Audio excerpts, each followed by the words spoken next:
Hoy vamos a hablar sobre el ciclo de Krebs. Esta es una ruta metabólica muy importante dentro del proceso de respiración celular. Es aquí donde va a pasar la energía y se va a transformar en ATP. En primer lugar, vamos a contextualizar en qué punto del metabolismo se da este ciclo.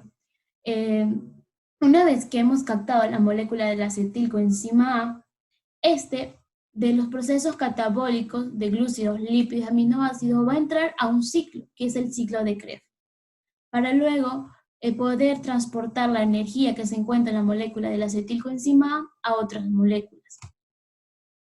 El ciclo de Krebs también es conocido como el ciclo de los ácidos cítricos o el ciclo de los ácidos tricarboxílicos, que es un proceso por el cual se transporta energía desde la molécula acetilcoenzima A otras moléculas intermediarias, que esta de aquí está los cofactores enzimáticos oxidativos y pasan a reducir, es decir, que van a captar electrones. Su localización está dada en la matriz mitocondrial, en el interior de la membrana mitocondrial. Su principal combustible es la molécula de la acetilcoenzima A, ya que va a ser la única molécula que se va a destruir a lo largo de este proceso.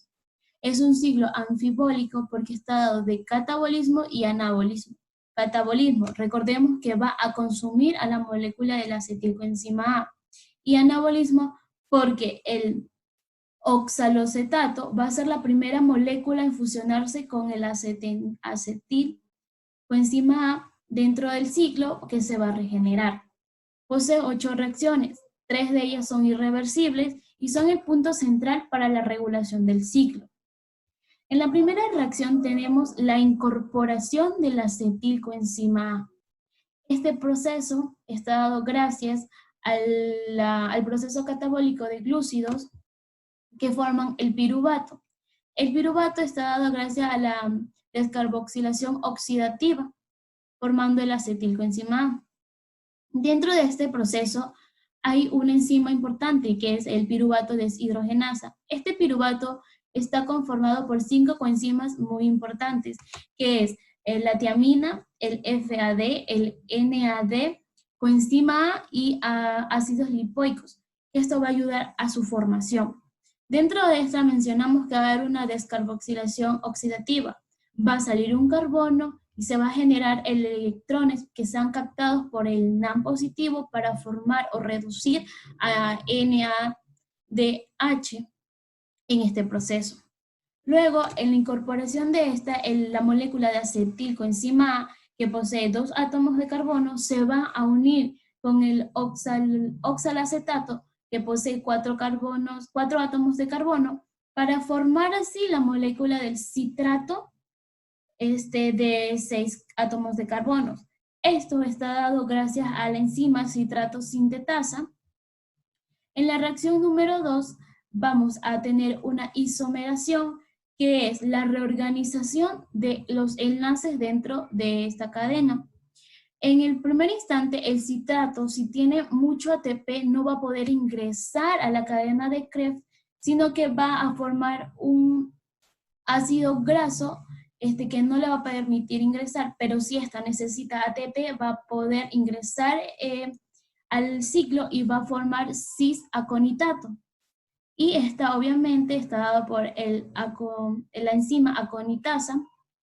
Pero luego de esto hablamos de una reorganización, que es la incorporación de una molécula de agua a este enlace, formando así el isocitrato, igual gracias a la enzima aconitasa. En la reacción número 3 observamos que va a haber una deshidrogenación de isocitrato. ¿Qué quiere decir esto? Que va a volver a salir, aquí comienza a salir los carbonos, o sea, comienza a liberar un átomo de carbono y esta va a liberar electrones que van a ser captados por coenzimas oxidativas, que es el NAM positivo, para reducirlo a NADH. Esta parte mencionamos que el NAM tiene un ATP de 2.5 a 3. Y este proceso va a ser gracias a la enzima isocitrato deshidrogenasa. para formar así el alfa-cetoglutarato. En la reacción número 4 vamos a tener otra descarboxilación oxidativa. Va a volver a salir un átomo de carbono en CO2 para dejar simplemente 4 átomos de carbono en el enlace.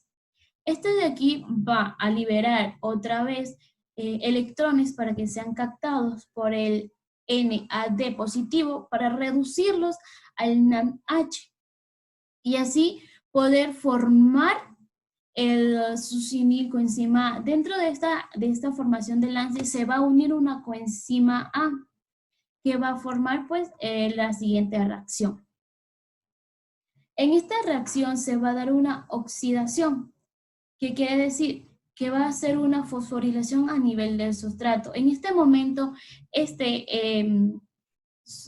reacción de succinilcoenzima va a desaparecer la coenzima A. En el momento que esta desaparece o se desprende del resultado, esta energía que da ese enlace vamos a utilizar para transformar el GTP más el fósforo inorgánico a GTP o en su igualdad en ATP.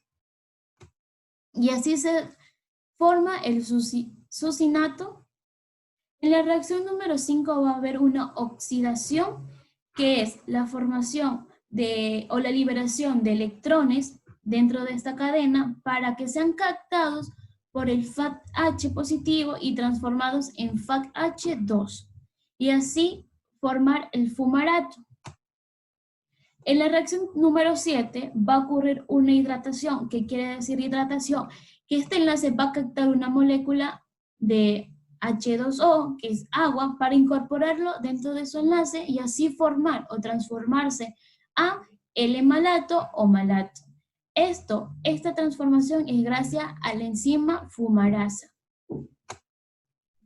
Dentro de la última reacción está dada por una deshidrogenación del malato, que va a ser la liberación de electrones para captar NAM positivo y reducirlo al NAMH positivo. Esto va a ser gracias a la enzima malatasa deshidrogenasa. Y así pues culmina este proceso en el ciclo de Krebs.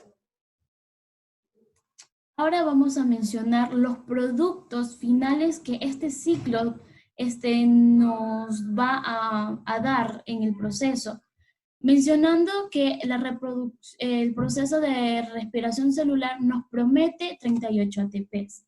¿Cómo vamos a solucionar o cómo vamos a encontrar estos 38 ATPs? Recordemos que mencioné que el piruvato está dado de la glucólisis de glucosa. En ese momento hay mencionado que hay 2 ATP netamente de este proceso y 2 NADH. Luego mencioné que hay una fase de preparación para ingresar a este ciclo, que aquí vamos a encontrar una descarboxilación oxidativa, donde va a haber un NAMH, pero como mencioné que van a dividirse en 2 piruvatos, lo vamos a multiplicar por 2, dando como resultado 2 NAMH. Como producto final dentro del ciclo de Krebs, vamos a obtener 3 NAMH, un ATP y un FACH. Estos igualmente se van a multiplicar por 2, dando como resultado 6 NADH, 2 ATP y 2 FACH. Entonces, ¿y cómo vamos a encontrar o cómo se va a dar como resultado los 38 ATP que promete la respiración celular? Fácil. En sí, se van a sumar los 2 ATPs que tenemos del ciclo de Krebs y vamos a sumarlo con la glucólisis, que son 2 ATPs, dando como resultado 4 ATP. Estos 4 ATPs vuelven a ser 4 ATPs. En el NAM vamos a sumar los 6 NAMH que nos dejó el ciclo de Krebs, los 2 NAMH que tenemos en la preparación de esta fase y los 2 NAMH que nos dio la glucólisis. Esto hace un total de 10 NAMH. Y solamente pasamos esta NAMFADH a este proceso. Los 4 ATP pasan directamente, pero aquí va a haber un como un proceso para intercambiar esto, que es en el transporte de electrones, se da la oxidación de los catalizadores de transporte de electrones, formando 30 ATPs, igual en el 2FADH.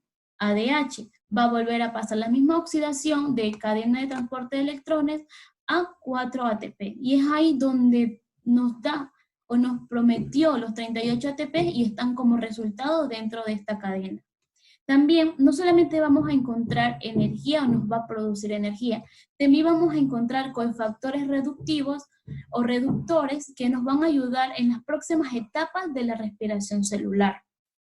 Como punto final, el balance global de este ciclo es que nosotros iniciamos con acetilcoenzima A más 3 NAM más un FAC y más un GPD y un fósforo inorgánico, donde nos dio como producto final de este ciclo la liberación de 2 átomos de carbono dentro de las etapas del ciclo de Krebs. Nos dio 3 NAMH, un FADH, 2 más un GTP, que es como equivalente a un ATP. Y este en sí es el ciclo de Krebs formado etapa por etapa y sus resultados finales. Aquí podrán encontrar un pequeño esquema donde se podrá memorizar fácilmente este ciclo. Y al final adjunto la bibliografía si tienen algún tema que no quedó claro o alguna pregunta dentro de esta exposición. Muchas gracias.